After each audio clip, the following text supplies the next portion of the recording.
Dark Dreamlands by H.P. Lovecraft. Narration by Daven Tillinghast.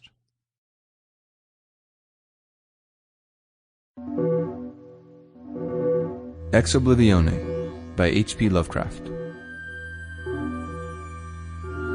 When the last days were upon me, and the ugly trifles of existence began to drive me to madness like the small drops of water that torturers let fall ceaselessly upon one spot of their victim's body, I loved the irradiate refuge of sleep.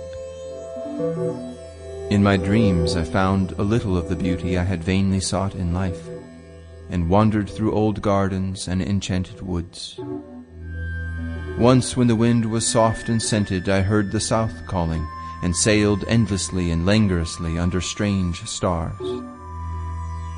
Once when the gentle rain fell, I glided in a barge down a sunless stream under the earth till I reached another world of purple twilight, iridescent arbors, and undying roses. And once I walked through a golden valley that led to shadowy groves and ruins, and ended in a mighty wall green with antique vines, and pierced by a little gate of bronze. Many times I walked through that valley, and longer would I pause in the spectral half-light where the giant trees squirmed and twisted grotesquely, and the grey ground stretched damply from trunk to trunk, sometimes disclosing the mold-stained stones of buried temples.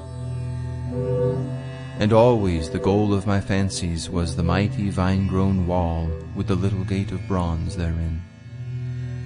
After a while, as the days of waking became less and less bearable from their greyness and sameness, I would often drift in opiate peace through the valley and the shadowy groves, and wonder how I might seize them for my eternal dwelling place, so that I need no more crawl back to a dull world stripped of interest and new colors. And as I looked upon the little gate in the mighty wall, I felt that beyond it lay a dream country from which, once it was entered, there would be no return. So each night in sleep I strove to find the hidden latch of the gate in the ivied antique wall, though it was exceedingly well hidden. And I would tell myself that the realm beyond the wall was not more lasting merely, but more lovely and radiant as well. Then one night in the dream city of Zakarion, I found a yellowed papyrus filled with the thoughts of dream sages who dwelt of old in that city, and who were too wise ever to be born in the waking world. Therein were written many things concerning the world of dream, and among them was lore of a golden valley and a sacred grove with temples, and a high wall pierced by a little bronze gate. When I saw this lore, I knew that it touched on the scenes I had haunted, and I therefore read long in the yellowed papyrus. Some of the dream sages wrote gorgeously of the wonders beyond the irrepassable gate, but others told of horror and disappointment. I knew not which to believe, yet longed more and more to cross forever into the unknown land. For doubt and secrecy are the lure of lures, and no new horror can be more terrible than the daily torture of the commonplace. So when I learned of the drug which would unlock the gate and drive me through, I resolved to take it when next I awaked. Last night I swallowed the drug and floated dreamily into the golden valley and the shadowy groves. And when I came this time to the antique wall, I saw that the small gate of bronze was ajar.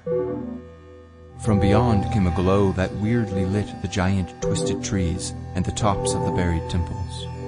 And I drifted on songfully, expectant of the glories of the land from whence I should never return. But as the gate swung wider, and the sorcery of drug and dream pushed me through, I knew that all sights and glories were at an end. For in that new realm was neither land nor sea, but only the white void of unpeopled and illimitable space. So, happier than I had ever dared hoped to be, I dissolved again into that native infinity of crystal oblivion from which the demon life had called me for one brief and desolate hour.